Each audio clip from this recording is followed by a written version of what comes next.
Have you ever had someone knock on your door, not to say hello, not to apologize, but to tell you that your life, your home, the things you love, no longer belong to you? I have. It was a calm afternoon, the kind where sunlight spills across walls and makes everything feel safe, until that knock. One knock, a smile that was sharper than any knife, and words that could freeze a heart, move out immediately. We are here for our rightful share of your father's estate. I froze. My father's voice echoed in my head. If that man ever leaves you, make sure he does not get a dime with my name on it. But at that moment, standing there in the doorway, I realized something. I wasn't afraid, not anymore, because I had something stronger than their greed. I had my father's foresight. I had the truth, and I had a lawyer who would stop them in their tracks. I never expected to see her standing there. That polished, perfect smile, painted across her face like a mask. Perfume so strong it arrived before she did. My ex-husband was hiding behind her, shifting nervously, like a boy caught in someone else's plan. Before I could even say hello, she raised her chin and declared, "We are here for our rightful share of your father's estate, this house, the company stocks. You need to pack your things and move out immediately." I just stared at her. I looked at the walls my father had painted himself, the floors he had sanded with his own hands, the very rooms where I had grown, laughed, and cried. And then I remembered my father's words again. "Dorothy, one day, this place will keep you safe when people are not kind." I didn't shout, I didn't beg, I simply stepped back, opened the door wider, and said, "Since you are so sure about what you deserve, you might as well come in. My lawyer will explain what my father actually left behind." When I was younger, I remember standing on this very step for a very different reason. Goodbye to my father for the evening, while a handsome man with a crooked smile waited by an old car. That man became my husband.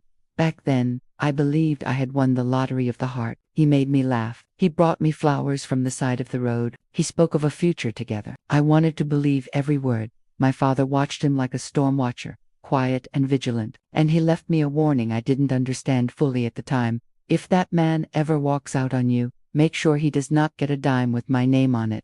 At the time, I thought he was dramatic. Now I know he was prophetic. As years passed, his charming smile changed. The jokes became criticisms. The laughter faded into silence. Every bill, every repair, every corner of the house became a battlefield. "This place is worth a lot now, Dorothy. We could sell it, move somewhere newer, somewhere that feels more like us." And when I reminded him that this was my inheritance, my father's home, he said, "Your father is not the one who has to live here every day. We are, you and me." Little by little, he drifted away. Long nights, late meetings, unexplained colognes, and eventually, messages I wasn't meant to see. Promises of trips to another woman, words that tore apart the life I thought I knew.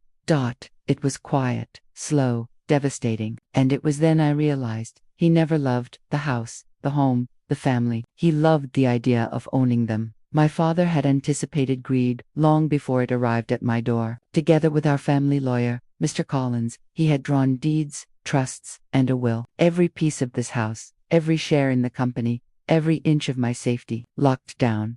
I still remember tracing my fingers over the documents, not for money, but for the weight of his love, his planning, his care. "I cannot stop people from leaving you, Dorothy, but I can make sure they do not take the roof over your head." And years later, that planning would make all the difference. The day finally came. The house was quiet. My father's presence felt in every corner. The doorbell rang. There she was, smug smile, perfume sharp, papers in hand. My ex-husband trailing behind, eyes darting, uncertain. They did not know what awaited them. I stepped aside. Mr. Collins rose from his chair, calm, polite, unyielding. She waved her papers, spouting online advice and rights she believed she had. Mr. Collins listened, gently took the papers, and then, calmly, he laid out the truth. The will named only me. The deed was in my name for years. The stocks were locked in a trust. Spouses past or future had zero claim. I watched her face drain of color. I watched my ex-husband finally look at me. Shame in his eyes.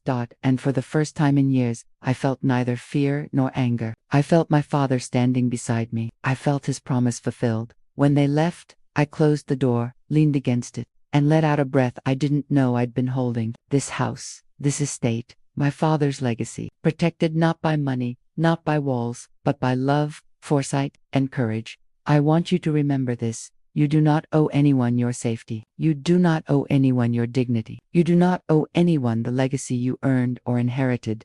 Saying no is not cruelty, it is an act of self-respect. And sometimes, standing firm is the only way to honor those who came before you. If you have ever faced greed, betrayal, or someone trying to take what you've earned, share your story in the comments. You are not alone. Thank you for staying with me. Thank you for keeping my father's memory alive with me. And thank you for proving that some promises are meant to last forever.